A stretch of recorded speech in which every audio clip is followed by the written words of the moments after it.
Han pasado 2 años desde que murió el esposo de Laura y durante todo ese tiempo, la villa que tenían en la sierra ha permanecido vacía y cerrada con llave.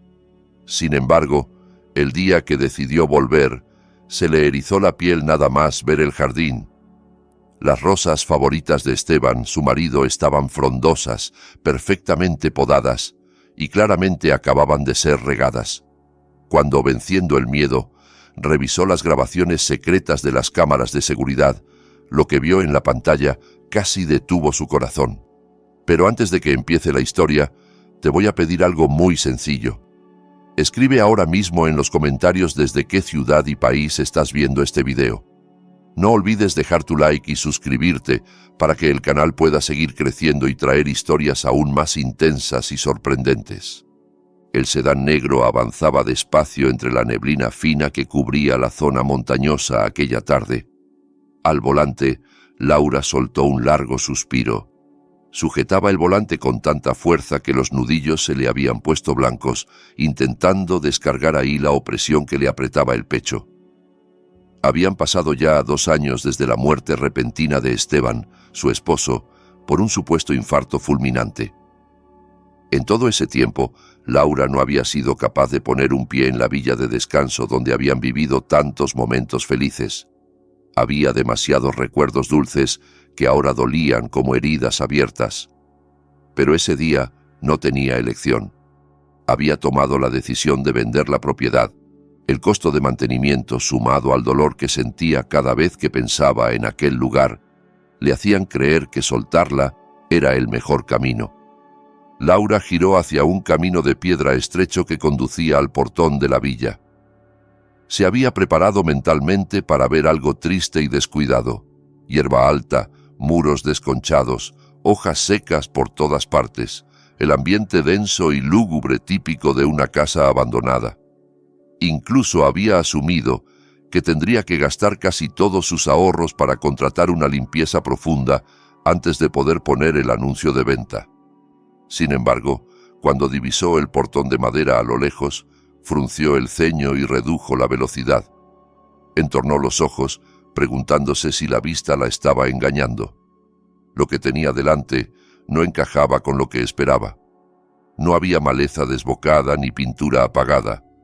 La verja de madera brillaba como si la hubieran barnizado hacía poco, cuidada, sólida, demasiado perfecta para un lugar vacío durante 2 años. Detuvo el coche frente al portón y bajó con pasos inseguros. El aire frío de la sierra golpeó su vestido largo y modesto, haciendo que la tela ondeara suavemente. Se tocó el hijab para asegurarse de que seguía bien colocado y caminó hacia la entrada. Sus ojos se abrieron de par en par al ver el jardín delantero. Las rosas crecían exuberantes y alineadas con precisión. No eran rosas cualquiera, sino una variedad importada que a Esteban le había fascinado en vida. Laura recordaba lo complicado que era cuidarlas. Abonarlas con productos especiales, podarlas con cuidado, regarlas con un horario casi ritual. Si la villa llevaba 2 años deshabitada, esas plantas tendrían que estar secas y muertas. Pero sucedía justo lo contrario. Los pétalos estaban perfectos, sin una sola hoja quemada, y la tierra alrededor estaba mullida y húmeda, clara señal de que alguien las había regado esa misma mañana o la tarde anterior. El corazón de Laura comenzó a latir con fuerza. Una oleada de preguntas la inundó. ¿Quién estaba cuidando ese jardín? ¿Podría ser Rodrigo, el primo de Esteban, al que alguna vez le habían dejado una copia de las llaves, por si acaso? Pero Rodrigo siempre se quejaba de estar ocupado con su trabajo fuera de la ciudad y cuando necesitaba dinero no dudaba en llamarla para pedirle prestado, alegando que su negocio iba mal. Resultaba casi imposible imaginarlo invirtiendo tiempo y dinero en cuidar una villa tan lejos solo por buena voluntad. Laura rebuscó en su bolso hasta encontrar la llave del candado. Con la mano temblorosa la introdujo en la cerradura. El candado giró sin esfuerzo, sin un solo rastro de óxido, como si se usara a menudo. Empujó el portón y entró en el terreno. El ambiente se sentía vivo. No había nada del silencio polvoriento de una casa abandonada. Caminó despacio hasta la puerta principal, mientras observaba cada detalle. El porche estaba impecable. El suelo de mármol no tenía ni una capa de polvo. A un lado de la puerta, sobre el zapatero, descansaba un par de sandalias de casa, alineadas con cuidado, relucientes, como recién compradas. Un escalofrío le recorrió la espalda. Se sintió como una intrusa a punto de entrar en casa ajena, a pesar de saber que la escritura estaba a su nombre y al de su difunto marido. Pegó la oreja a la puerta de madera maciza. Silencio absoluto. Ningún sonido de pasos, de televisores, de conversación. Conteniendo la respiración, giró la llave en la cerradura. La puerta se abrió sin chirridos de bisagras viejas. El olor del interior la golpeó al instante. No era el aroma rancio de lo abandonado, sino una fragancia suave de ambientador de lavanda, la misma que tanto le gustaba a Esteban. Avanzó un paso dentro del salón y notó cómo le temblaban las piernas al hundirse en la alfombra mullida y limpia. Recorrió la estancia con la mirada. Todo estaba en su sitio, como sacado de una revista. Las cortinas de los amplios ventanales estaban recogidas con elegancia, dejando entrar la luz dorada de la tarde. El sofá de piel brillaba pulcro, sin manchas. La mesa de cristal no tenía huellas ni polvo. Sobre la mesa del comedor, un florero mostraba flores frescas, recién cortadas. Laura sintió cómo se le erizaban los vellos de la nuca. No podía atribuir aquello a fantasmas. Era el trabajo cuidadoso de alguien de carne y hueso, alguien que estaba viviendo ahí o, como mínimo, usando la villa como si fuera suya. Pensó en la posibilidad de que fuese algún vagabundo, pero enseguida descartó la idea. ¿De dónde sacaría el dinero para comprar ambientadores caros, llenar la nevera y mantener un jardín tan complejo? Se dirigió a la cocina con el corazón encogido. También allí todo brillaba. Los electrodomésticos estaban conectados y funcionando. Se animó a abrir el frigorífico. Quedó boquiabierta. Estaba lleno hasta arriba. Había frutas frescas, bebidas envasadas, verduras, carne, lácteos, todo con fechas de caducidad que probaban que se habían comprado hacía apenas unos días. Cerró la puerta con las manos, ya sin fuerza. Retrocedió un par de pasos, sintiendo cómo el miedo empezaba a calarle los huesos. No estaba sola, y quien estuviera viviendo allí podía regresar en cualquier momento. Aún así, la curiosidad pudo más. Tenía que saber quién se había atrevido a apropiarse de la casa que Esteban había dejado para su familia. Entonces recordó algo. El despacho de Esteban. Allí había una habitación oculta tras una librería, donde él guardaba la caja fuerte y el servidor de las cámaras de seguridad. Esteban había sido maniático con la seguridad. Había instalado pequeñas cámaras en rincones imposibles de detectar para un visitante normal. Laura rezó en silencio para que el sistema siguiera operativo. Subió las escaleras con pasos cautelosos hacia la segunda planta. La puerta del despacho estaba cerrada, pero giró sin resistencia. Dentro, la misma pulcritud. Escritorio ordenado, estantes acomodados, ni una mota de polvo. Ella fue directa a la gran estantería adosada al muro. Palpó el borde inferior de la tercera balda, buscando a ciegas el pequeño panel de madera escondido. Al presionarlo, sonó un clic suave y la librería se desplazó unos centímetros hacia adelante. Laura tiró de ella hasta abrir una abertura suficiente para colarse. El aire en la sala secreta se sentía algo denso, pero todos los aparatos seguían allí, alineados como los había dejado Esteban. Se sentó en la pequeña silla frente a la fila de monitores apagados y encendió la unidad principal. Las luces indicadores parpadearon, el ventilador interno zumbó. Laura contuvo el aliento mientras el sistema arrancaba. En la pantalla apareció el logotipo del programa de seguridad y en cuanto ingresó la contraseña, la fecha de su boda con Esteban, el panel se abrió, mostrando varias ventanas con las cámaras en directo. Salón, cocina, terraza, dormitorio principal, todo vacío. Al menos por el momento, Parecía ser la única dentro de la casa, pero necesitaba respuestas. Movió el ratón hasta el menú de grabaciones y abrió los archivos del día anterior por la noche. En un principio solo se veían cuartos vacíos. Aceleró la reproducción. De repente, la puerta principal se abrió en la pantalla y la luz del salón se encendió.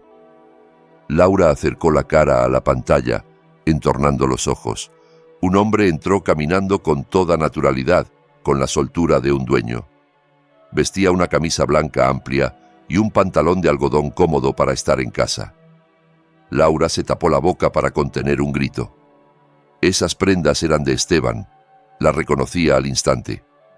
Cuando el hombre giró hacia la cámara oculta tras el reloj de pared, su rostro quedó perfectamente iluminado. Era Rodrigo, el primo de Esteban. Laura sintió cómo la sangre le hervía. Así que él llevaba todo ese tiempo disfrutando de la villa, mientras lloraba miseria y le pedía dinero. La rabia comenzó a arderle en el pecho, pero el impacto no había terminado. En la grabación, Rodrigo se dejaba caer en el sofá, encendía la televisión y llamaba a alguien. Desde la escalera descendió una mujer con un camisón de seda. Llevaba el cabello suelto, largo, y caminaba con la confianza de quien está en su propia casa. Cuando la mujer pasó bajo la lámpara de cristal del salón, Laura sintió que el mundo se le desmoronaba. Conocía demasiado bien ese rostro, esa sonrisa. La veía casi todas las semanas en reuniones, comidas, y cuando la abrazaba para consolarla por la muerte de Esteban. Era Camila, su mejor amiga. Laura se quedó helada. Camila, la que la sostenía cuando rompía a llorar, la que le repetía que fuera fuerte, la que decía estar ocupadísima atendiendo su boutique, estaba allí, en la villa de Laura, con el primo de Esteban. En la pantalla, Camila se acercaba a Rodrigo con una bandeja de fruta cortada y 2 vasos. Se sentó a su lado, demasiado cerca para ser una simple amiga. Rodrigo la rodeó por los hombros con familiaridad y ella apoyó la cabeza en su pecho.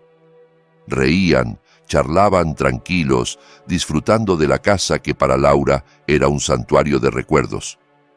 Las lágrimas empezaron a resbalar por las mejillas de Laura sin que lo notara. No eran de tristeza, sino de una furia tan intensa que le quemaba por dentro. Aquella traición era demasiado brutal. 2 de las personas en las que más confiaba la habían apuñalado por la espalda de la forma más vil. Subió el volumen de la grabación. El audio era algo ruidoso, pero entendible. Escuchó la voz de Rodrigo, ronca y satisfecha. «Qué bien se está aquí, ¿verdad, Cami? No ha sido en vano cuidar este sitio», dijo mientras cogía un trozo de manzana. Camila sonrió y le dio otro pedazo en la boca. «Por supuesto, antes que venderla barata a esa viuda tonta, mejor la disfrutamos nosotros. Además, jamás sospechará. Laura es demasiado ingenua. Ella piensa que tú eres el primo abnegado y yo la amiga fiel». El puño de Laura se cerró con tanta fuerza que las uñas se le clavaron en la palma. Repitió en voz baja, temblando de rabia, «¡Viuda tonta!». Siguió mirando la pantalla, memorizando cada gesto, cada palabra, pero lo que venía después resultó aún más escalofriante. Rodrigo se levantó del sofá, caminaba de un lado a otro con gesto serio. «¿Hasta cuándo vamos a seguir escondiéndonos así?», gruñó. «¿Cuándo podremos poner esta casa a nuestro nombre? Estoy harto de fingir que soy un pobrecito delante de Laura». Camila dejó escapar una risita fría. «Tranquilo, todo lleva su tiempo. Ya conseguimos quitarnos de encima a Esteban hace 2 años sin dejar rastro. ¿Cómo no vas a poder con un par de papeles?». El aire se le fue de los pulmones a Laura. Quitarnos de encima a Esteban sin dejar rastro. ¿Qué estaba escuchando? Volvió a reproducir ese fragmento, retrocedió unos segundos y se colocó unos auriculares para oír con más claridad. La frase de Camila se repetía como un eco en su cabeza. «Ya conseguimos quitarnos de encima a Esteban hace 2 años sin dejar rastro». El cuerpo de Laura empezó a temblar descontroladamente. Se abrazó a sí misma, intentando contener los escalofríos. Hasta ese momento, Toda la familia había dado por hecho que Esteban había muerto por un infarto natural. El médico dijo que era lógico por su historial de colesterol alto y las largas jornadas de trabajo. Nadie sospechó nada, nadie pidió autopsia. Lo enterraron en paz y Laura aceptó la desgracia con resignación. Ahora esa paz se rompía en 1000 pedazos. Rebobinó de nuevo y siguió escuchando. «No hables de eso en voz alta», advirtió Rodrigo en la grabación, visiblemente nervioso, aunque estuvieran solos. «Si alguien te oye, estamos acabados». «¿Quién nos va a oír?», se burló Camila mientras se servía agua. «La villa está aislada. Laura no volverá porque le tiene miedo al lugar y a los vecinos del pueblo no les importa. Nuestro plan fue perfecto. Ese remedio herbal que cambié por su medicina del corazón actuó despacio, pero seguro. Ningún análisis detectó veneno, solo un fallo cardíaco. Laura se llevó las manos a la boca para ahogar el sollozo que pugnaba por salir. Las lágrimas corrían sin control. De pronto entendió tantas cosas. Un mes antes de morir, Esteban le había comentado que su medicación sabía distinta, más amarga. Aquella vez, Camila se ofreció a ir a la farmacia porque Laura estaba enferma con una fuerte infección. Al regresar, Camila aseguró que habían cambiado a un genérico equivalente. Laura no dudó ni un segundo, y ahora veía que aquella fue la primera pieza de un asesinato cuidadosamente planeado. Su mejor amiga había envenenado lentamente al hombre que decía ayudar a llorar. El estómago de Laura se revolvió. Sintió náuseas, ganas de gritar, pero de repente una parte más fría de su mente se encendió, el instinto de supervivencia. Un ruido lejano de motor la sacó de su trance. Se escuchaba el sonido de un coche acercándose a la villa. Laura se tensó. Se quitó los auriculares y afinó el oído. El motor se oía cada vez más claro, acercándose al portón. Miró el monitor de la cámara exterior. Un SUV blanco se detenía frente a la entrada. Rodrigo bajó para abrir la verja. «Están aquí». El pánico la atravesó. Su sedán seguía aparcado en el patio, justo frente al porche. Rodrigo lo vería en segundos. Maldijo su descuido por no haberlo dejado fuera. Sabía que no podía salir a enfrentarlos. Él era un hombre corpulento, fuerte, y si descubrían que conocía toda la verdad, no dudarían en eliminarla igual que hicieron con Esteban. Miró alrededor de la pequeña sala secreta. Era un cuarto sin ventanas, un simple cubículo con ordenador y archivos. La única entrada estaba tras la librería del despacho. Si no entraban ahí, estaría a salvo. Pero si revisaban el despacho... En el monitor vio el SUV entrar en el recinto y detenerse junto a su coche. Rodrigo y Camila bajaron con el rostro tenso. «¿De quién es este coche?», preguntó Rodrigo. El micrófono de la cámara del porche captó claramente la voz. Rodeó el sedán de Laura, mirando por las ventanillas. «Es el coche de Laura», gimió Camila pálida. «¿Qué hace aquí? ¿No dijo que iba a casa de su madre en Puebla?» «Maldita sea», escupió Rodrigo, sacando algo del bolsillo, quizá un arma o el móvil. «Búscala. Tiene que estar dentro. No puede vernos aquí». Laura apagó rápidamente el monitor para que la luz no delatara el escondite. La oscuridad la envolvió, solo rota por un tenue hilo de claridad, filtrándose desde la rendija tras la estantería. Se encogió en un rincón, rezando en silencio. Oyó la puerta principal estrellarse contra la pared, los pasos pesados de Rodrigo, los tacones de Camila resonando en el piso de abajo. «¡Laura! ¡Laura!», rugió Rodrigo. «¡Sal de donde estés!». Empezaron a golpear muebles, a abrir puertas con violencia. Registraron cocina, baño, habitaciones de invitados. «No está abajo», gritó Camila. «Sube a la planta de arriba, revisa el despacho de Esteban». El corazón de Laura pareció detenerse. Escuchó sus pasos subiendo la escalera cada vez más cerca. La puerta del despacho se abrió de golpe, golpeando la pared. Laura contuvo la respiración, presionando la mano contra el pecho para acallar los latidos que retumbaban en sus oídos. «Aquí no hay nadie. gruñó Rodrigo justo al otro lado de la librería. «Mira el balcón». Camila se alejó hacia la puerta del balcón, pero se detuvo de repente. «Espera, Rodrigo, mira esto».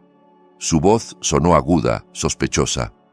«Ayer dejé la silla mirando a la ventana y ahora apunta al escritorio». «Habrá sido el viento», respondió él, incómodo. «Las ventanas están cerradas. No seas idiota. Alguien se sentó aquí, y mira estas marcas de dedos en el polvo». Laura apretó los ojos. Había olvidado colocar la silla tal como estaba. La meticulosidad de Camila resultaba terriblemente peligrosa. «¿Y si hay una habitación secreta?», soltó ella de pronto. La sangre de Laura se congeló. Si Camila acertaba, estaba perdida. «¿Qué habitación?». «Esteban nunca me habló de nada», respondió Rodrigo desconcertado. Esteban era un hombre lleno de secretos. «Ven, ayúdame a mover esta estantería. Tengo un mal presentimiento». Rodrigo gruñó y comenzó a empujar. En la sala escondida, la puerta interna vibró. Laura supo que intentaban abrirla desde fuera. Por suerte, la puerta se cerraba con seguro automático desde dentro y estaba reforzada con acero bajo la madera. No sería fácil derribarla. «Está clavado como si estuviera empotrado», maldijo Rodrigo. «Trae la barreta y el martillo del trastero». «Corre», ordenó Camila casi histérica. Rodrigo salió corriendo escaleras abajo. Camila se quedó sola frente a la estantería, respirando agitada. Laura entendió que era su única oportunidad. Levantó la vista hacia la pequeña rejilla de ventilación del techo.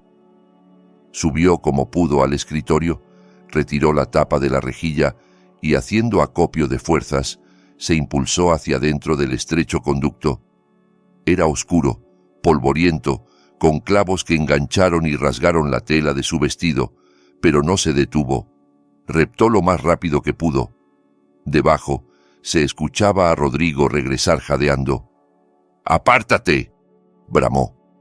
El estruendo de la barreta golpeando la puerta oculta retumbó en la sala que acababa de abandonar. Laura siguió arrastrándose, con el rostro empapado en sudor y lágrimas.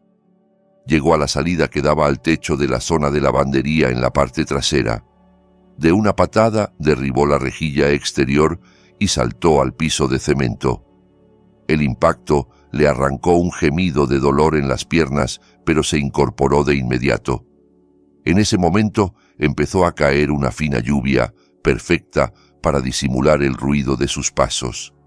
Sabía que no podría recuperar su coche. Las llaves estaban en el bolso, y el bolso seguía dentro del vehículo. Solo le quedaba correr.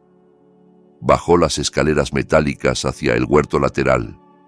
Escondiéndose entre los rosales empapados, llegó hasta la parte del muro donde la valla era más baja. Se trepó con esfuerzo, ignorando las espinas que se clavaban en sus manos hasta hacerlas sangrar. Cuando por fin cayó al exterior, echó a correr sin mirar atrás, adentrándose en la oscuridad de la carretera rural. Corrió hasta que los pulmones le ardieron, buscando la carretera principal para encontrar ayuda o algún transporte. Bajo la lluvia cada vez más intensa, el miedo que la impulsaba comenzó a transformarse en algo más frío. La angustia se endureció, se hizo piedra. Se convirtió en odio. Ellos pensarían que había huido despavorida, que seguiría siendo la viuda débil y fácil de engañar. Creerían que habían ganado. Pero se equivocaban. Laura quizá había perdido la prueba física, no había descargado los vídeos, pero cargaba con algo aún más peligroso, la memoria exacta de cada palabra que habían pronunciado. Mientras se secaba las lágrimas mezcladas con lluvia, hizo un juramento silencioso a la memoria de Esteban. No iría directamente a la policía, eso sería demasiado fácil para ellos. La cárcel podía ser un castigo cómodo comparado con lo que merecían. No. Ella los destruiría poco a poco, los sumergiría en el mismo miedo y dolor que le habían provocado, hasta que suplicaran por una muerte que no llegaría tan rápido. El juego acababa de comenzar. Más tarde, cuando por fin encontró un pequeño cafetín abierto junto a la carretera principal, entró empapada y tiritando. Pidió ayuda al dueño para llamar a un mototaxi de la zona.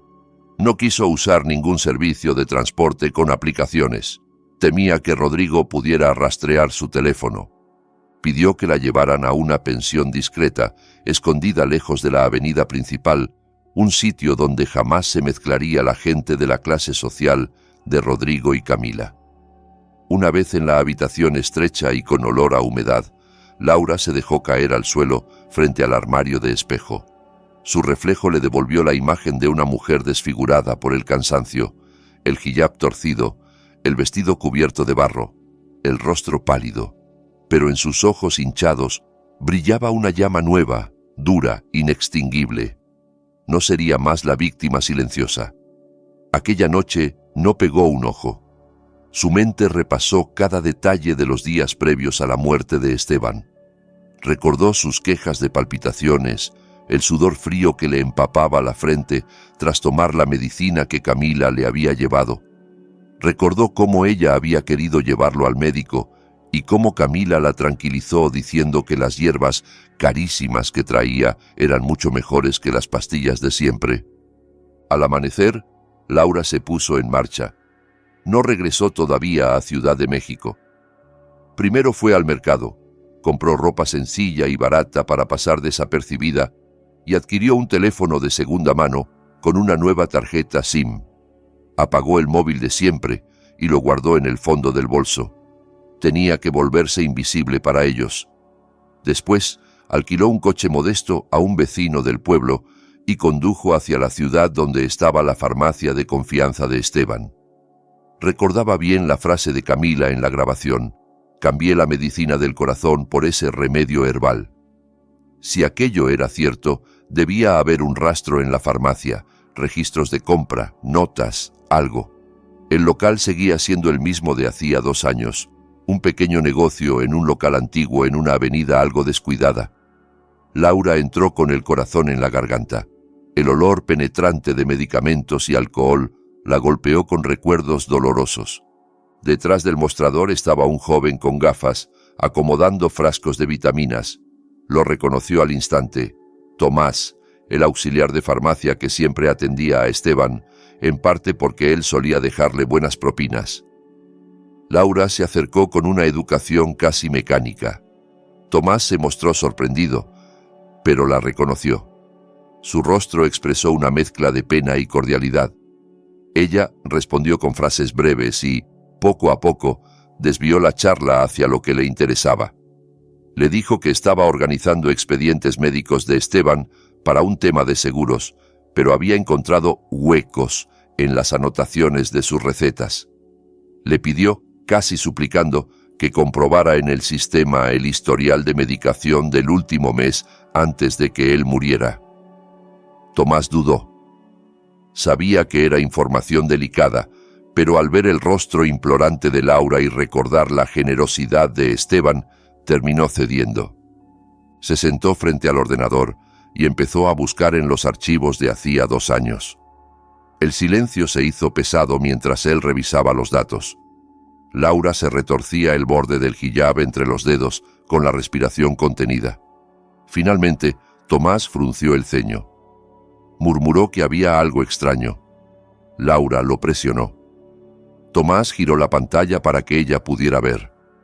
Explicó que, durante el último mes, las recetas de la medicación cardíaca habitual de Esteban habían sido ingresadas en el sistema, pero figuraban como no retiradas.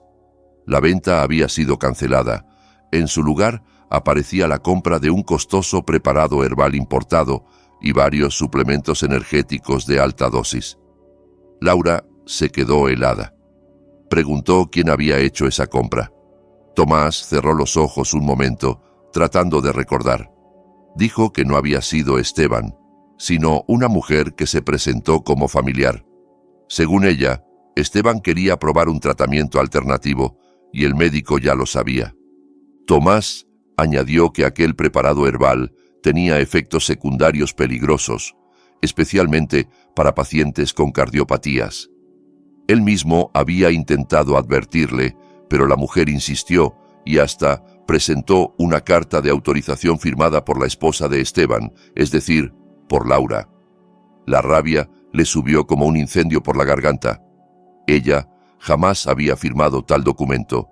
Le pidió a Tomás que buscara el archivo físico de esa autorización. El joven fue al almacén del fondo. Tardó una eternidad. Cuando por fin regresó, traía una carpeta polvorienta. De su interior sacó una hoja arrugada. Laura la arrancó casi de sus manos. Ahí estaba su firma, llena de trazos rígidos, burda imitación de su escritura. Lo peor, la fecha.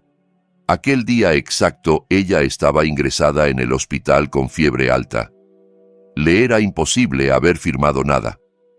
Le preguntó a Tomás si recordaba cómo era la mujer. Él cerró los ojos otra vez. Era una mujer muy guapa, dijo. De pelo largo, hablaba con muchísima dulzura y llevaba un perfume muy fuerte. También recuerdo que tenía una pulsera de oro con un colgante en forma de letra C. No necesitaba más. Esa pulsera había sido un regalo de cumpleaños que ella misma le había dado a Camila 3 años atrás. Ya no quedaba margen de duda.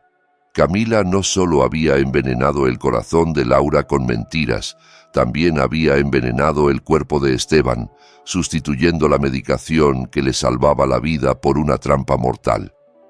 Laura pidió copias de todos los registros de compra y una fotocopia de la carta con la firma falsificada. Tomás se las entregó con gesto triste, sintiéndose sin querer cómplice de aquella tragedia al no haber imaginado la magnitud del engaño. Laura agradeció a Tomás, le rogó que guardara absoluto silencio sobre su visita, sobre todo si alguien preguntaba por el historial médico de Esteban. Después, con todos los papeles guardados en una carpeta, salió de la farmacia. El sol del mediodía ardía, pero ella sentía frío.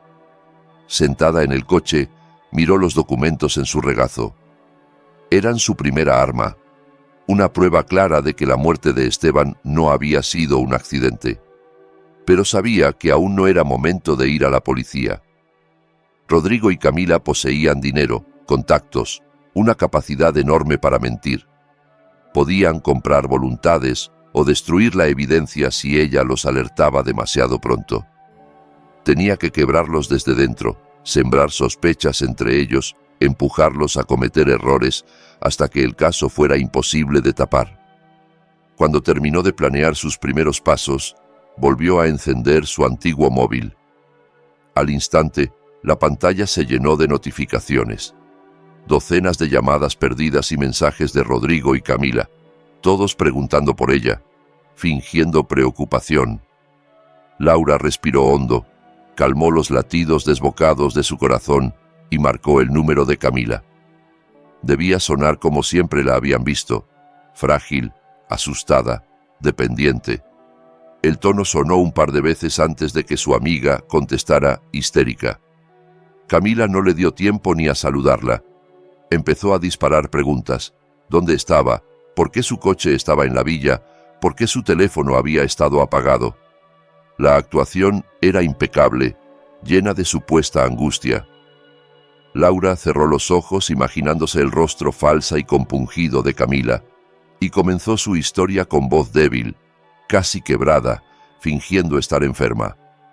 Le contó que había llegado la tarde anterior a la villa, pero que, al bajar del coche y acercarse a la puerta, sintió un mareo intenso y dificultad para respirar. Dijo que vio una gran sombra negra en el porche, con la forma de Esteban mirándola con rabia. Aseguró que fue tal el terror que salió corriendo, dejó el coche donde estaba y se subió al primer camión de verduras que pasaba para bajar a la ciudad. Desde allí, según su relato, tomó un autobús a Ciudad de México, incapaz de conducir de vuelta. Explicó que apagó el móvil porque no quería hablar con nadie, que estaba demasiado en shock y solo ahora se sentía en condiciones de contar lo ocurrido. Al otro lado de la línea hubo un silencio breve. Laura sabía que Camila estaba evaluando la historia, pero también conocía su talón de Aquiles. Siempre había considerado a Laura alguien supersticiosa, miedosa y fácil de manipular.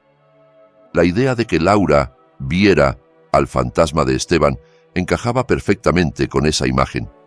Además, Camila Cargaba con una culpa que no admitía ni ante sí misma. Cualquier mención sobrenatural podía afectarla. Como Laura había previsto, la voz de Camila se suavizó, se volvió más dulce y compasiva. «Menos mal que estás bien, Laura», dijo, como si de verdad lo sintiera. «Rodrigo y yo justo pasábamos por la sierra por un asunto de trabajo y vimos tu coche en la villa. Por eso entramos a revisar». Laura sintió náuseas ante la facilidad con la que mentía. Se obligó a sonar agradecida, incluso pidió un favor. Le rogó a Camila y a Rodrigo que llevaran su coche de vuelta a la ciudad, porque ella estaba demasiado asustada para regresar a la villa. Camila aceptó encantada. Le aseguró que se encargarían de todo y que esa misma noche iría a su casa para acompañarla. Cuando colgó, Laura dejó caer el teléfono sobre el asiento y dejó escapar una risa amarga. Habían mordido el anzuelo, creían que la situación estaba bajo control, que el secreto seguía a salvo. Esa falsa sensación de seguridad sería su perdición. Esa misma noche, Laura ya estaba de vuelta en su casa. Se duchó, se cambió de ropa y arregló un poco el salón, preparando el escenario. A eso de las 8, Camila y Rodrigo llegaron con el coche de Laura. Entraron con rostros cargados de preocupación teatral. Rodrigo, que apenas unas horas antes se pavoneaba por la villa en ropa de Esteban, ahora hacía de primo protector, regañándola por ir sola a un sitio apartado. Camila se sentó a su lado, le tomó la mano, le masajeó el hombro con gesto cariñoso. El contacto de sus dedos le quemaba la piel, pero Laura se obligó a sonreír débilmente y darle las gracias. Mientras Camila fue a la cocina a preparar té, Laura lanzó su primer golpe. Dejó sobre la mesa del salón un sobre marrón, bien visible, justo frente al lugar donde se sentó Rodrigo. El sobre estaba vacío, pero en la parte exterior ella había escrito con rotulador rojo: Testigo 12 de agosto. Esa fecha era el día en que Esteban murió. Rodrigo, al ver el sobre, se quedó rígido. Su mirada iba del sobre a Laura. «¿Qué es esto?», preguntó al fin, con la voz algo áspera. Laura fingió sorpresa. «No lo sé. Estaba en el buzón esta mañana. Aún no lo abro. Supongo que será propaganda o alguna notificación rara», respondió, encogiéndose de hombros. «¿Por qué?». Rodrigo carraspeó, disimulando. Por nada, solo es un texto raro», dijo, tratando de restarle importancia. Cuando Camila regresó con la bandeja del té, Rodrigo le lanzó una mirada y señaló el sobre. El rostro de ella palideció de inmediato. El ambiente antes cálido se volvió denso, helado. Laura saboreó cada segundo del nerviosismo que brotaba en sus gestos mínimos, en la gota de sudor que se formó en la sien de Rodrigo. Sabía que, en cuanto se marcharan, no pegarían ojo, y tenía más preparado. Esa misma noche, usando el teléfono nuevo, envió un mensaje de texto al móvil de Rodrigo. «Ese remedio sabía muy amargo, ¿verdad? Yo los vi en la farmacia aquel día». Inmediatamente después apagó el teléfono y retiró la batería. Se imaginó la escena dentro del coche, de regreso a casa, cuando Rodrigo leyera aquel mensaje. Imaginó sus rostros descompuestos, el miedo recorriéndoles la espalda. Y así fue. De vuelta en el auto, Rodrigo detuvo el coche de golpe junto a la cuneta al leer el mensaje. Se lo enseñó a Camila, rojo de rabia y pánico. «¿Quién mandó esto? ¿Quién sabe?», bramó. Camila agarró el teléfono con manos temblorosas. «Imposible que alguien sepa detalles de la farmacia», dijo, mordiéndose los labios. «A Tomás ya le di dinero para que se callara. No puede ser él. Y Laura, la viste hoy, parecía una idiota asustada por un fantasma». «No estás tan segura, ¿verdad?», la acusó Rodrigo. «Esto puede ser alguien que quiere extorsionarnos». Sus voces fueron subiendo de tono. Se echaron mutuamente la culpa. Él la acusó de ser descuidada al comprar el veneno. Ella lo señaló como el paranoico que ahora había provocado un caos. La alianza que compartían empezó a resquebrajarse. El miedo era su mejor arma para romper esa complicidad. Esa noche, Laura se sentó en el despacho de Esteban, bajo su foto de boda. Acarició el cristal del marco como si acariciara la mejilla de su esposo. «Tranquilo, mi amor», susurró. «Solo han probado el aperitivo. El plato fuerte viene después». Empezó a trazar el siguiente movimiento. Haría que el propio pánico de Rodrigo y Camila los llevara de vuelta a la villa, a la trampa ya preparada para ellos. El miedo les haría necesitar dinero rápido, y ella sabía dónde buscarían, el oro que Esteban mencionó alguna vez haber escondido en la casa.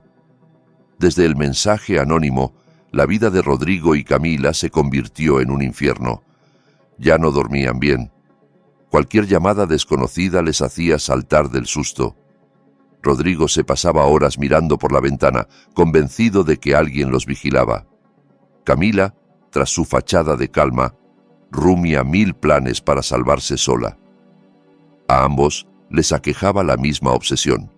Necesitaban una gran cantidad de dinero en efectivo, ya fuera para sobornar a un posible chantajista o para huir del país si la situación se volvía insostenible. El único tesoro al que aún no habían puesto las manos encima eran los lingotes de oro que, según las confidencias de Esteban, estaban ocultos tras una pared de la villa en la sierra. Aquella misma noche decidieron regresar allí. Rodrigo condujo por la autopista a toda velocidad, con la mandíbula apretada. Camila iba a su lado, retorciendo el borde de su blusa de seda, sin el glamour ni la sonrisa sobrada de siempre. Casi no se hablaron durante el trayecto. El aire en el coche era tan espeso como la niebla que los esperaba arriba. Al llegar, la villa se veía aún más inquietante que antes. Una capa densa de niebla cubría el jardín. Las rosas parecían manos que se alzaban desde la tierra, tratando de sujetarlos. Rodrigo abrió la puerta de entrada con violencia y encendió todas las luces que encontró a su paso. No quería sombras. Lo que no sabía era que Laura ya los esperaba allí. Conocía su avaricia y su miedo, y sabía que el oro los arrastraría de vuelta. Había dejado su coche de alquiler oculto entre los árboles de un bosque de pinos cercano y había entrado por una puerta secundaria que solo Esteban y ella conocían. Ahora estaba en la misma sala de control secreta tras la librería, frente a los monitores y al panel de domótica que Esteban instaló pocos meses antes de morir. El sistema de casa inteligente que Rodrigo y Camila nunca aprendieron a manejar. En el salón, Rodrigo y Camila comenzaron a desmontar el lugar. Rodrigo cogió un mazo y empezó a golpear las paredes cercanas a la chimenea, buscando el sonido hueco que delatara un compartimento oculto.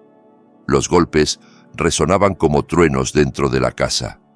Camila alumbraba con la linterna del móvil, con el rostro pálido. En cuanto Laura vio que estaban concentrados en aquella pared, pulsó un botón en el panel. De pronto, las luces del salón se apagaron al mismo tiempo. La oscuridad fue total. Camila lanzó un grito ahogado.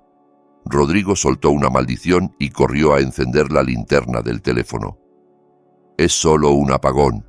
No seas dramática», le gruñó, aunque su propia voz temblaba. «Enciende el generador, por favor. No me gusta la oscuridad», sollozó ella. Antes de que pudiera moverse, empezó a sonar una música suave en la planta de arriba. Una pieza de música clásica que Esteban adoraba y solía poner al atardecer cuando se sentaba a leer. El sonido flotaba en el aire de la casa silenciosa como un eco de otro tiempo. Rodrigo y Camila se miraron horrorizados. «¿Quién encendió eso?», susurró ella, pegándose a su brazo. «Será una falla eléctrica que activó el equipo de sonido», intentó justificarse Rodrigo, pero sus pasos se volvieron pesados al subir la escalera. A medida que se acercaban al dormitorio principal, un olor familiar empezó a llenar el pasillo. Una mezcla de sándalo y menta, el perfume de Esteban. El aroma era tan intenso que parecía que él hubiera pasado por ahí segundos antes. Camila se tapó la nariz, con los ojos vidriosos. «Rodrigo, este olor es el de Esteban», murmuró, al borde del llanto. «Cállate», «Será algún ambientador viejo», replicó él, sudando frío. Llegaron a la habitación principal. Rodrigo abrió la puerta de una patada. El cuarto estaba vacío. Justo en ese momento, la música se cortó de golpe. El silencio cayó como una losa. Sus miradas fueron atraídas por un objeto en medio de la habitación. El viejo sillón mecedor de Esteban, orientado hacia la ventana. El sillón se movía lentamente, chirriando con cada vaivén, como si alguien invisible estuviera sentado en él, observando la noche. Camila chilló con todas sus fuerzas y salió corriendo escaleras abajo. Rodrigo, que aún intentaba mantener una pose valiente, levantó el mazo hacia el sillón vacío. «¡Sal de una vez! ¡Quien seas! ¡Deja de jugar conmigo!», bramó. Nadie respondió. Solo se oía el viento golpeando los cristales. Su coraje se desmoronó. Bajó al salón en busca de Camila. Cuando llegó, la encontró paralizada ante la mesa del comedor. Encima, sobre el cristal impoluto, había aparecido un sobre blanco, grande. Hacía apenas 10 minutos que allí no había nada. Rodrigo se acercó con la respiración agitada. Abrió el sobre. Dentro había una fotocopia de un supuesto informe de autopsia de Esteban, con sellos de hospital. En letras gruesas al final se leía: «Causa de la muerte, envenenamiento por alcaloide herbal, confirmado por testigo».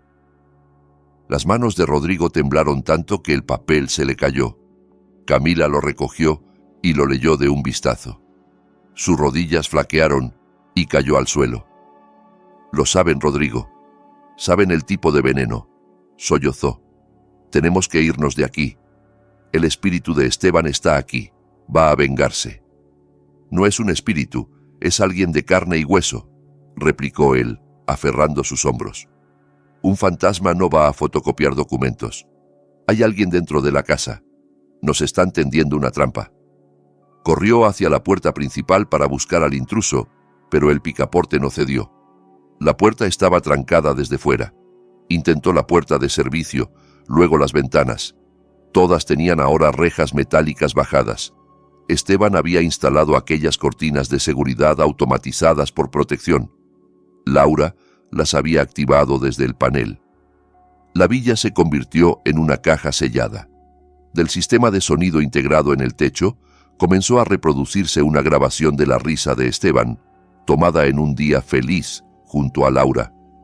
Esa risa, que para cualquier otro habría sonado cálida, retumbó en los oídos de Rodrigo y Camila como la sentencia de muerte de un juez. La noche se hizo infinita. Rodrigo y Camila terminaron acurrucados en un rincón del salón, incapaces de dormir, sobresaltándose con cada ruido de la tormenta. Al amanecer, las rejas se levantaron automáticamente, tal como Laura había programado. Rodrigo apenas esperó a que hubiera un hueco, tiró de Camila y huyeron sin mirar atrás. Ya no les importaba el oro. Solo querían escapar de aquella casa, convencidos de que estaba maldita. Sin embargo, el impacto de esa noche cambió algo fundamental entre ellos: la confianza. De regreso a la ciudad, Camila guardó silencio, pero su mente trabajaba sin parar. Empezó a convencerse de que Rodrigo era demasiado impulsivo, demasiado peligroso. Si seguía a su lado, estaba segura de que la arrastraría a la ruina. Tenía que pensar en sí misma. Recordó que días atrás había logrado robar el título de propiedad de la villa de la Caja Fuerte de Rodrigo.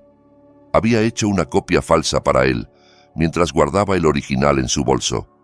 Su plan era sencillo: vender la villa rápidamente a un comprador acostumbrado a tratar con propiedades problemáticas, cobrar en efectivo y huir del país sola.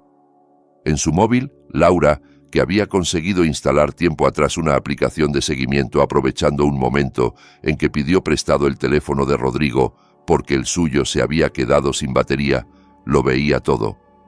Leía los mensajes de Camila a un tal don Humberto, un intermediario de dudosa reputación que aceptaba comprar propiedades con papeles sucios. Habían quedado en un viejo almacén en las afueras para cerrar una operación en efectivo. Laura sonrió con frialdad. Era la ocasión perfecta para enfrentar a los dos traidores entre sí. Desde su número anónimo, envió a Rodrigo un breve mensaje que lo perforó como un dardo. Tu pareja va a vender tu casa a tus espaldas. Almacén viejo del Parque Industrial de la salida a Puebla número 4. 10 de la mañana. No la dejes escapar con tu dinero. Rodrigo leyó el mensaje cuando el coche se detuvo en un semáforo. Sus ojos se abrieron de par en par. Miró de reojo a Camila, que fingía dormir. Aprovechó para tantear su bolso a escondidas. Ella se despertó sobresaltada, protestando. Él encontró el sobre con el título de propiedad original de la villa. Su rostro se puso rojo, no de vergüenza, sino de ira absoluta. «Así que este era tu plan», escupió. «¿Vender la villa y largarte sola?» Camila intentó justificarse, inventando que pensaba venderla para conseguir dinero y pagar al supuesto chantajista. Rodrigo no la creyó. Le enseñó el mensaje. Sin decir nada más, giró el volante bruscamente y puso rumbo al almacén del mensaje. Camila gritaba que la soltara, que era una trampa, pero él había perdido cualquier capacidad de razonamiento. Cerró los seguros del coche y condujo como un loco. Al llegar al almacén medio abandonado, vieron un sedán negro aparcado. Era el coche del comprador, en realidad un actor que Laura había contratado solo para hacer presencia. Rodrigo asumió que era el cómplice de Camila. Sacó a la mujer a la fuerza del coche. «¿Dónde está el tipo al que le vas a entregar mis papeles?», le gritó, sacudiéndola. Camila, aterrada, le insistía en que aquello era una emboscada, que no había comprador real. Mientras Rodrigo avanzaba hacia el sedán negro, blandiendo una llave de cruz como si fuera un arma, Camila aprovechó un descuido. Lo empujó con todas sus fuerzas y corrió de vuelta al coche de Rodrigo. Se deslizó al asiento del conductor, cerró los seguros y trató de encender el motor. Él reaccionó y golpeó la ventanilla con la llave, rompiendo el cristal. Ella chilló y pisó el acelerador. El coche salió disparado, rozándolo. Rodrigo corrió hacia una vieja camioneta con las llaves colgando del contacto. Laura también había preparado eso. La encendió y la persiguió. Comenzó una carrera peligrosa por caminos solitarios. Camila, presa del pánico, conducía sin control. Veía a Rodrigo cada vez más cerca en el retrovisor, con el rostro desencajado. En una curva cerrada, el coche perdió el agarre, derrapó, chocó contra la barrera de protección y dio varias vueltas antes de estrellarse contra un árbol. El capó humeaba. Rodrigo frenó la camioneta detrás y se acercó al vehículo destrozado con la llave de cruz aún en la mano. Camila no había perdido el conocimiento, pero estaba atrapada entre el asiento y el volante. La sangre le manchaba la blusa. Aún así, le suplicó ayuda. Él se rió loco. ¿A dónde pensabas huir, Camila?, se burló. Si yo caigo, tú caes conmigo. En ese momento, a lo lejos, se empezaron a escuchar sirenas de policía acercándose, cada vez más fuertes. Laura había llamado para reportar un accidente grave y una pelea. Rodrigo entró en pánico. No podía dejarse atrapar con un arma en la mano, un título de propiedad robado, y Camila medio inconsciente. Tiró la llave de cruz y, en un impulso desesperado, tiró de Camila fuera del coche, ignorando sus gritos de dolor. «¡Muévete!», le ordenó. «Tenemos que irnos de aquí». La arrastró hasta la camioneta y volvió a la carretera, tomando un atajo hacia la sierra. En su mente alterada solo quedaba una idea: la villa, su supuesta fortaleza. Allí creía que podría esconderse, sacar el oro y huir campo a través. Sin darse cuenta, corría directo a la última trampa de Laura. La camioneta resoplaba subiendo el tramo más empinado hacia la villa. El motor, viejo, parecía a punto de reventar, pero Rodrigo le exigía más. Camila, a su lado, se sujetaba las costillas con expresión de agonía. Su rostro estaba amoratado, los ojos hundidos. La mujer elegante y altiva de antes había desaparecido. Rodrigo apretaba el volante como si pudiera dominarlo todo con pura fuerza. Entre balbuceos, hablaba solo de oro, de certificados, de escapar antes de que lo detuvieran. Cuando por fin llegaron, aparcó la camioneta sin cuidado, pisoteando algunas de las rosas con las ruedas. Arrastró a Camila hasta la puerta principal, abrió con su copia de las llaves y cerró con cerrojo, apilando muebles detrás como barricada. El cielo afuera estaba negro por las nubes. La tormenta se avecinaba. Dentro, la villa parecía contener la respiración.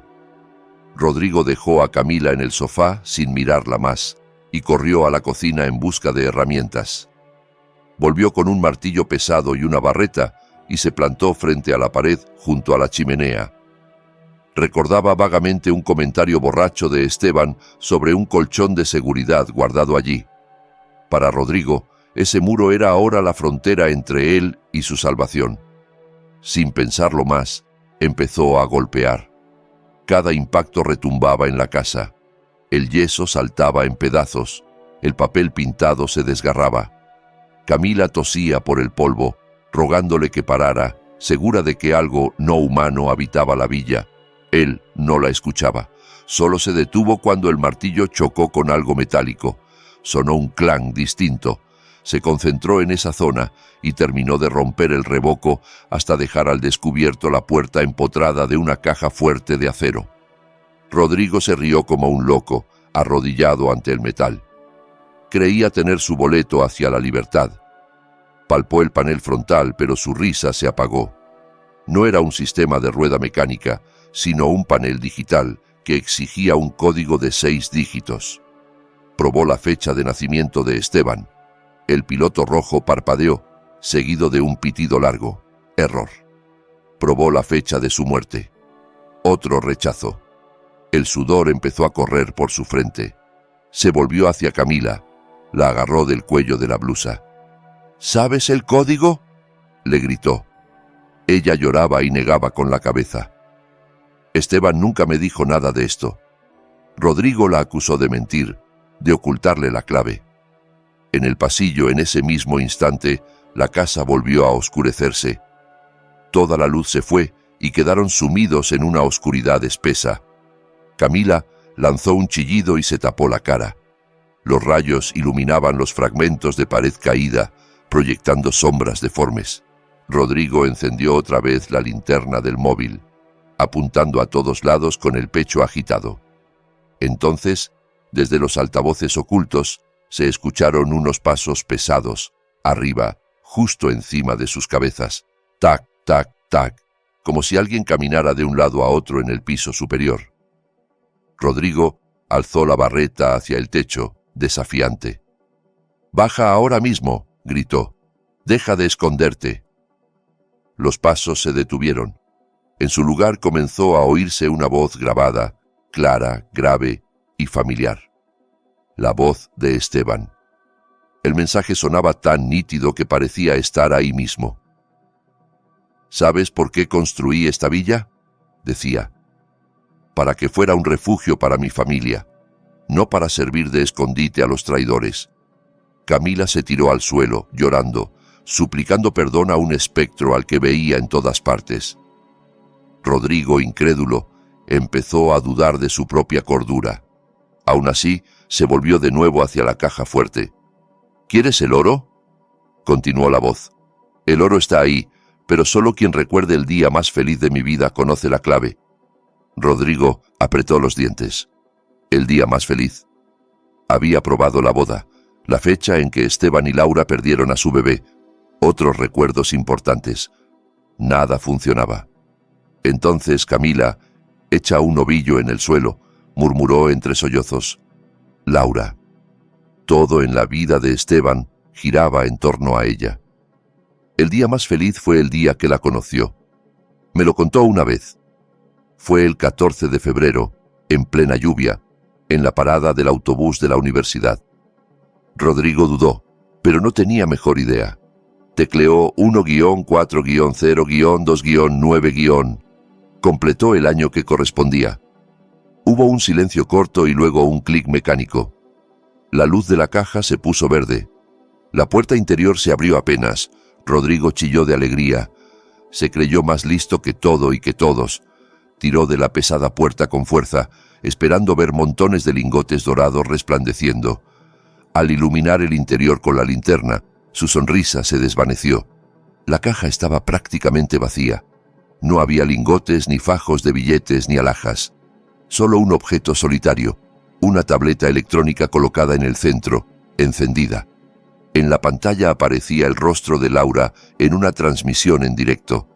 Estaba sentada en una silla cómoda, mirando a la cámara con una expresión fría y firme.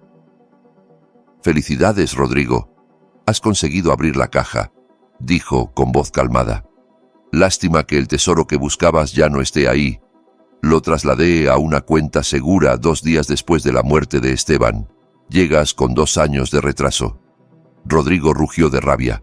Agarró la tableta y la estrelló contra el suelo. «¡Sal de tu escondite, Laura!», aulló. «Sé que estás en esta casa. Da la cara si te atreves». Agarró la barreta, decidido a subir y acabar con ella. Camila intentó sujetarle el brazo, suplicando que no la dejara sola, pero él se la sacudió de encima. «Si yo me hundo, tú te hundes, pero primero me llevo por delante a esa víbora», masculló, con los ojos inyectados en sangre. Subió la escalera de 2 en 2. En cuanto alcanzó el descansillo, un potente foco se encendió en lo alto, apuntando directo a su rostro. La luz lo cegó. Se llevó la mano a los ojos, tambaleándose. Poco a poco, el haz fue bajando de intensidad hasta dejar una penumbra tensa, dramática. Entonces vio al final de la escalera a Laura. No era la misma mujer de tonos pastel y pasos inseguros que conocía. Llevaba ropa oscura, práctica, el hijab recogido de manera firme alrededor del cuello. Su mirada, antes tímida, era ahora afilada como una hoja. En la mano sostenía un control remoto del sistema de seguridad. «Baja esa barra, Rodrigo», ordenó con voz firme. Él se echó a reír, burlón. La seguía viendo como la viuda blanda, y él tenía un arma de hierro en la mano. «¿Quién eres tú para ordenarme nada?», escupió. «Estás sola, no hay policías ni vigilantes. El peor error que has cometido ha sido dejar que te vea». Se lanzó escaleras arriba, levantando la barreta. Laura no retrocedió. Pulsó otro botón. De pronto, por las rendijas de los laterales de la escalera, empezó a salir un denso humo blanco. El sistema de extinción automática que Esteban había instalado. La nube envolvió a Rodrigo, haciéndole toser y perder la orientación. La voz de Laura resonó ahora en toda la casa a través de los altavoces. «Esteban puso este sistema para protegernos de ladrones», explicó. «Nunca imaginó que el ladrón sería su propio primo». Camila, abajo, intentó arrastrarse hacia la puerta, pero la barricada de muebles seguía bloqueando la salida. Lloraba, consciente al fin de que estaban atrapados en la jaula que ayudaron a construir. El humo se disipó poco a poco gracias a los extractores automáticos. Rodrigo seguía en la escalera, los ojos rojos, pero aún en pie. «Eres muy lista, Laura?», escupió. «Has montado todo esto, has falsificado firmas, has mandado mensajes». «Solo he puesto anzuelos», contestó ella con calma. «Ustedes se lanzaron por pura codicia. Envenenaron a mi marido. ¿De verdad pensaban que Dios iba a dormirse con algo así?». Rodrigo perdió los estribos. «¡A la mierda Dios!», rugió. «Sí, yo lo planeé todo. Yo le dije a Camila que cambiara esas malditas pastillas. Esteban era un imbécil egoísta. Tenía de todo y yo, migajas. Se merecía morir. Y tú, si sigues aquí, también lo harás esta noche». Dio unos pasos más, dispuesto a alcanzarla. Entonces, Laura levantó la mano y señaló discretamente hacia el techo. Rodrigo alzó la vista por instinto. Entre las molduras, en las esquinas del techo, brillaban pequeños LEDs rojos. Eran las cámaras que él había ignorado siempre. «Esas cámaras no solo graban», dijo ella, con una sonrisa helada. «Desde hace unos minutos están transmitiendo en directo a todo el grupo familiar, al despacho de los abogados de Esteban y a los contactos de emergencia de la policía. Tu confesión acaba de salir al aire». Rodrigo se quedó petrificado. La barreta se le resbaló de las manos y rodó por los escalones. ¿Qué has hecho?», balbuceó. «Todo el mundo ha oído que confesaste que asesinaste a Esteban». prosiguió Laura sin levantar la voz. Han visto tus amenazas, tus intentos de matarme. Esto es más contundente que cualquier informe de autopsia. En el exterior, las sirenas de varios coches patrulla empezaron a resonar, acercándose por la carretera de la sierra. Las luces azules y rojas salpicaron las ventanas. Rodrigo retrocedió, pálido. De repente comprendió que aquello ya no era una pelea privada, sino un juicio público. Todo su castillo de mentiras se venía abajo. Se dio media vuelta y empezó a bajar corriendo, tropezando con los escalones. Ignoró los gemidos de Camila, apartando su cuerpo como si fuera un estorbo, y se lanzó a retirar los muebles de la puerta a empujones. Descorrió el cerrojo y abrió de par en par. La lluvia azotó el interior, pero no pudo salir ni un paso. Decenas de focos lo cegaron desde el jardín. Varios agentes con armas apuntaron hacia la entrada. «¡Manos arriba!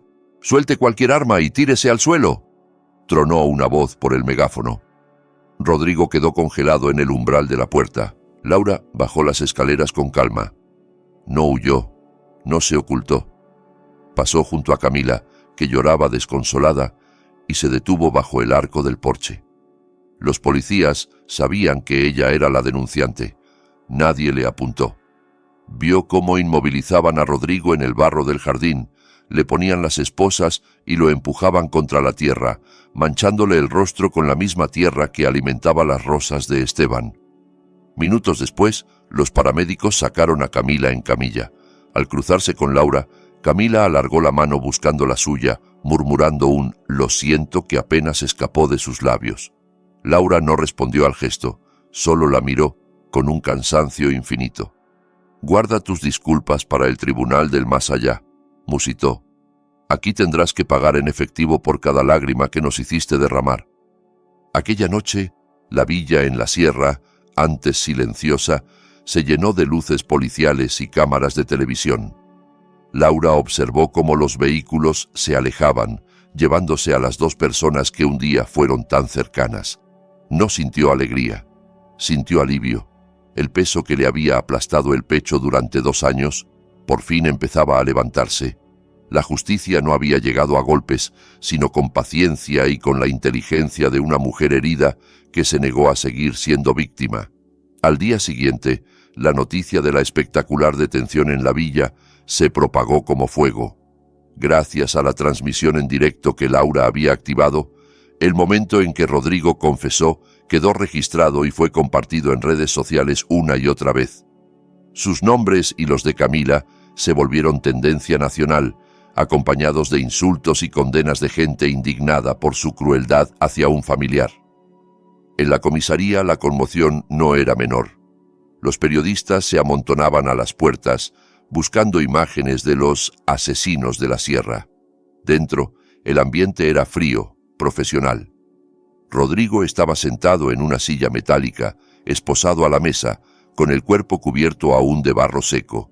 Tenía la mirada perdida, los ojos hinchados. En otra sala, Camila era interrogada por una agente. A diferencia de Rodrigo, que intentaba mantener un aire desafiante, ella se había derrumbado. Lloraba sin control, quejándose de dolores en las costillas y de miedo a la cárcel. Un inspector veterano, el subcomisario Dávalos, entró en la sala de Rodrigo con una tableta en la mano. La colocó sobre la mesa y reprodujo el video donde él gritaba que había planeado el asesinato. Rodrigo apartó la mirada. Dávalos le explicó que, además de esa prueba, contaban con el testimonio de Tomás, el auxiliar de farmacia, y muestras del remedio herbal encontradas en el apartamento de Camila. Con todo eso, les dijo, tenían material suficiente para acusarlos de homicidio premeditado, falsificación de documentos y fraude, delitos que podían acarrear condenas muy largas, incluso cadena perpetua. Al mencionar esa posibilidad, la fachada de Rodrigo se vino abajo. El valiente agresor se reveló como un cobarde. Empezó a hablar, a intentar salvarse debilitando la posición de Camila. Afirmó que la idea de matar a Esteban había sido de ella, que lo había manipulado con su belleza y promesas. Dijo que fue Camila quien investigó qué veneno no se detectaría en análisis, que fue ella la que falsificó la firma de Laura y presionó para tomar el control de los negocios. Quería presentarse como un hombre débil arrastrado por una mujer fatal. Hasta suplicó que le permitieran pedirle perdón a Laura, esperando un poco de compasión. En la otra sala, Camila escuchó la grabación de lo que Rodrigo decía, estalló en rabia, se sintió traicionada por el hombre por el que lo había arriesgado todo.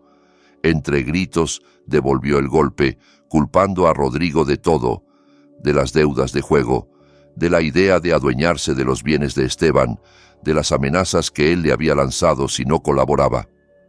Reveló la existencia de otros documentos fraudulentos que él guardaba, incluso planes para fingir la muerte de la propia Laura en algún accidente fortuito más adelante.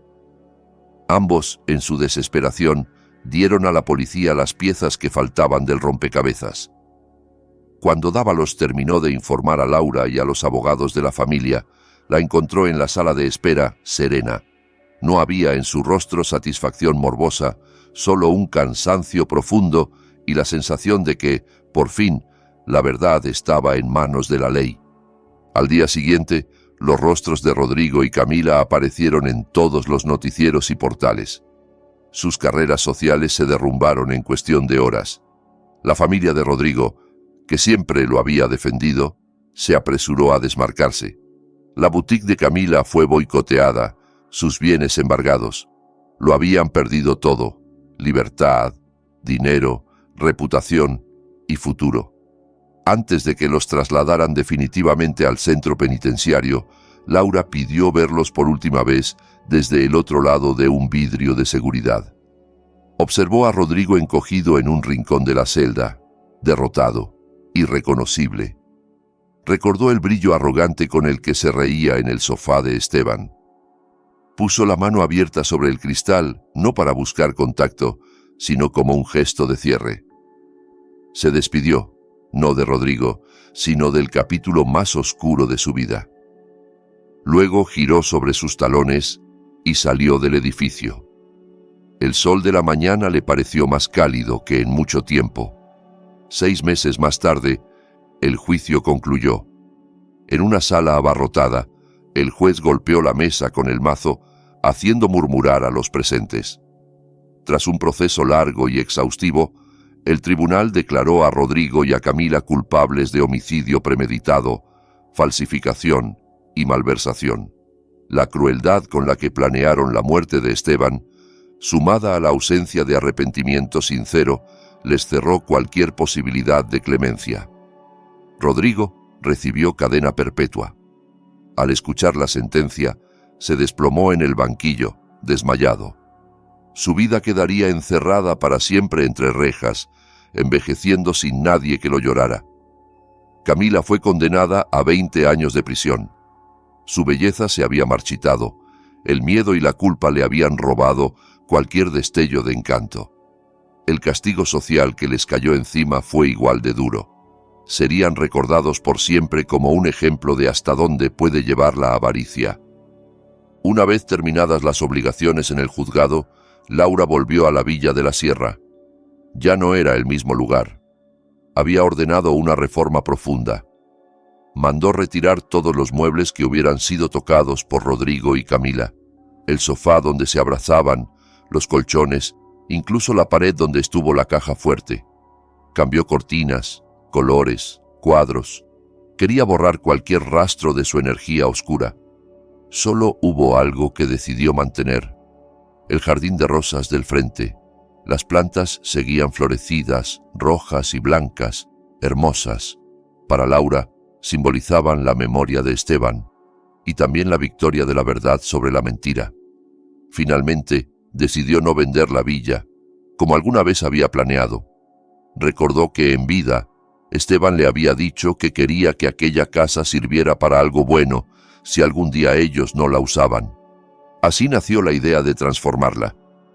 Mandó colocar un letrero de madera tallada en la entrada: Casa de acogida Esteban Esperanza. La villa se convirtió en un hogar para niños huérfanos con talento, que necesitaban un lugar donde vivir y estudiar.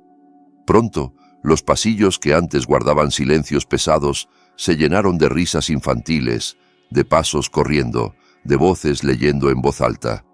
El salón donde Rodrigo había fumado con aire de dueño ahora era un aula con pizarras y estanterías de libros.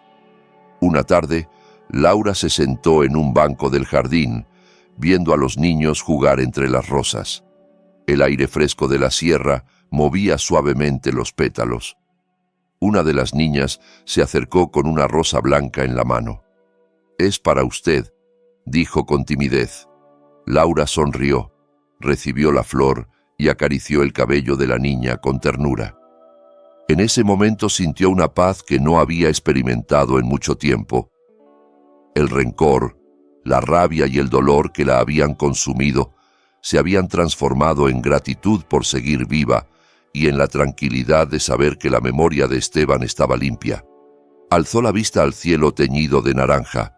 Imaginó a Esteban sonriendo desde algún lugar, orgulloso de ver en qué se había convertido esa casa por la que tanto trabajó.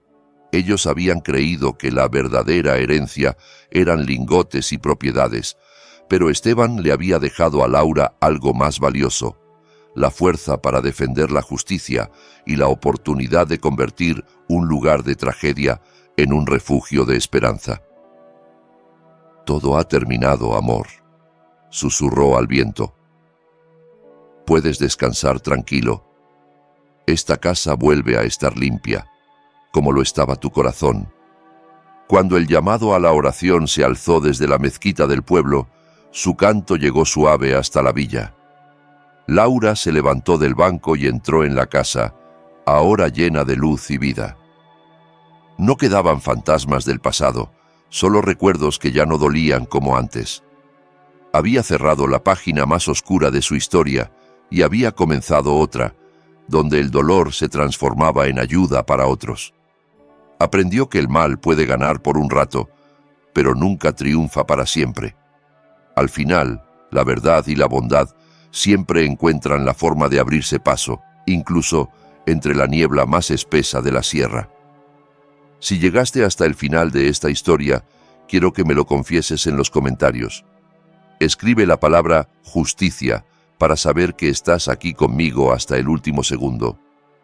No olvides dejar tu like, suscribirte al canal y activar la campanita, porque se vienen historias todavía más intensas que no te vas a querer perder.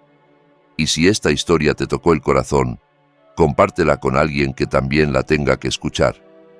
Y si te quedaste con ganas de más, no te vayas todavía, pásate ahora mismo por los otros relatos del canal. Hay muchas historias de traición, venganza y secretos familiares esperándote. Elige la que más te llame la atención y sigue maratoneando.